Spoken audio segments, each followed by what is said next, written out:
Talking about the automotive industry these days means you're going to be talking about artificial intelligence. This is our second in the series, and we're going to be talking about AI simulation and automotive challenges. So, Seth, on a higher level, what are the key points of the interaction between AI simulation and the automotive industry? Yeah, so that's a great question, Bill. I think there's, a handful of different applications that we see out of there. Um, One is just this notion of using an AI model in simulation to understand how that AI model behaves when it's interfacing with the rest of the components in the system. Does it, perform as well? Is it going to meet the overall system requirements?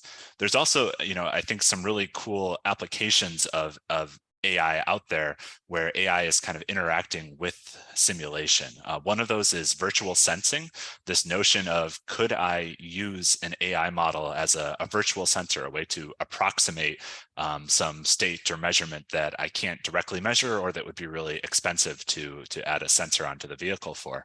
And then another application would be reduced order modeling. So the notion of if I have a high fidelity, often like a physics-based simulation, could I approximate that with an AI model so that I can use that now reduced order model as a faster version of that simulation for my design studies, and then make sure that I can explore the design space more fully using this AI approximation of my simulation. So, why must AI algorithms be simulated alongside the other components?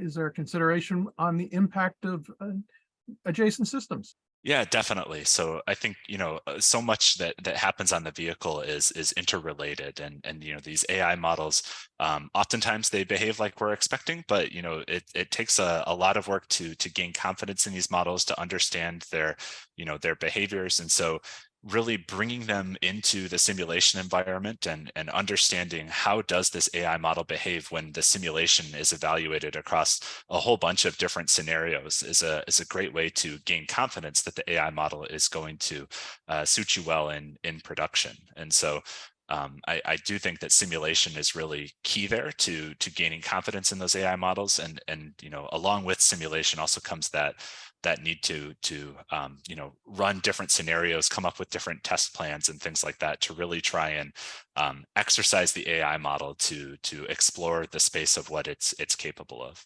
So, could you talk a little bit more about the simulation and AI combination and how they're solving challenges of time, model reliability, and data quality? Yeah, so at MathWorks, with our focus on Simulink for simulation, a key part of that has always been automatic code generation, and that's really about coming up with an automated process to go all the way through from the initial algorithm design all the way through to code generation and automatic code generation. So when you talk about challenges of time and model reliability, I think being able to use model-based design techniques and apply those to AI models is really key for engineering organizations as they're considering things like time and model reliability. You really want to have that process automated as much as possible.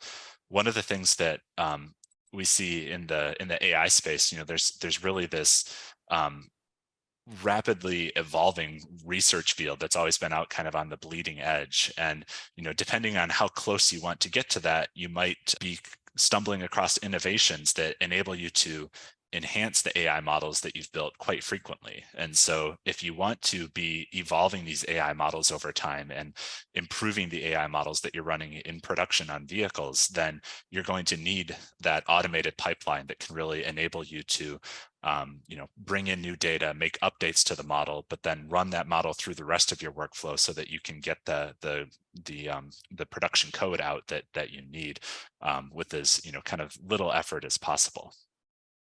Okay, so it sounds like the data-centric AI has been shown to improve the training data. We've been talking about that a little bit. How can simulation help improve this environment? Yeah, so that's a really good question. Data-centric AI, when we think about that, that's really kind of this key trend of focusing more on the data that goes into the AI model rather than the AI model itself, right? When maybe a few years ago when there was this huge focus on research of AI models, there was all this effort being poured into different model architectures, different types of layers that you could add to a model to improve its accuracy or make it do things that it wasn't previously capable of. The data-centric AI trend kind of takes a step back and says, well, look, we could actually improve these AI models quite a bit by improving the data that's going into them. AI models suffer, the same thing that a lot of other models suffer, which is garbage in, garbage out. So if the data going in is garbage or not as great as it could be, then the model coming out is going to be garbage as well.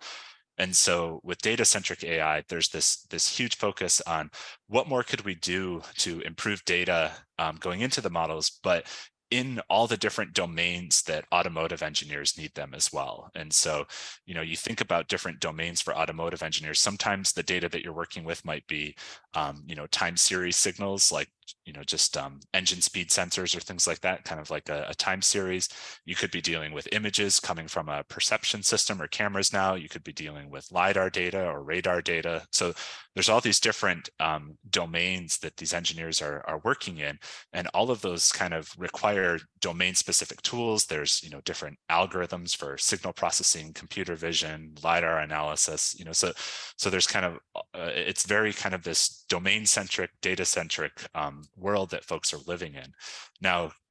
How can simulation help improve training data for that? So that's a really great question, because I think in some cases, we're fortunate enough to have lots of data from test vehicles or test fleets or things like that. And if we can use real world data to build these models, that's a great option to have. But oftentimes there might be gaps in this data because maybe, recreating some scenarios, it's unsafe or it's expensive to go out and collect that, or we'd have to send a fleet of vehicles all over the world to capture different environmental situations or things like that. And so using simulation tools that allow you to, configure different environments, understand what the, kind of impact of those environments is going to be on the, or use those different environments to generate data that you can train the AI model on. That's actually become a really popular technique. So at MathWorks, we have a product called Roadrunner that's used for scenario creation, and that's been gaining a lot of interest as a way to create these 3D virtual scenes for testing perception algorithms, automated driving algorithms, and things like that. And that's just kind of one example of using simulation or these virtual scenarios for really testing AI models and understanding how they're going to improve. Can designers utilize AI and simulation so that they can be comfortable with the actual output of this, because it needs to be deployed? And are there any external considerations that need to be taken into account? Yeah, definitely. So I think, one thing that's really, kind of key to to think about probably early in the design process. There's what are your requirements going to be for for model accuracy, for performance, for footprint, all these different things that you're going to care about in that production vehicle, and really have that in mind early on, so that you're not just kind of blindly choosing AI models that might appear to give you good accuracy but are going to be completely unsuitable for production use. So I think that's definitely good to keep those types of things, to define them early on in the project, and then to definitely keep them in mind and have ways to check and make sure that you're in the ballpark as you're moving through the project. And then another thing that's really important here, that the AI research community has been focused on, are algorithms for interpretability and explainability. So these are kind of algorithmic approaches you can use with AI models that you've already trained that will help you understand which inputs going into a model really caused it to make a prediction that it made. And so, like, kind of what's the correlation between the inputs and the outputs is kind of a way to think of that. These AI models are often called, and rightfully so, black boxes. It's very hard for humans to understand every little detail of what goes on inside one of these and really abstract that up to a higher level of thought. But these interpretability and explainability techniques, they can kind of help you see some of that. They can help you understand what inputs going into this model caused it to make the prediction that it made, or for things like images, what regions of an image were really key in causing a classifier to say, oh, this was a pedestrian, or this was another vehicle, or things like that. So you can use these different algorithms to really dig into the AI model and understand why is it acting the way that it did, and kind of on the path to deploying these to run on a vehicle. That's a great way to make sure that the AI model's kind of viewing things the way that humans would expect it to, that it matches our judgment. Well, very good. Well, we've been taking a look at simulation AI and the automotive industry.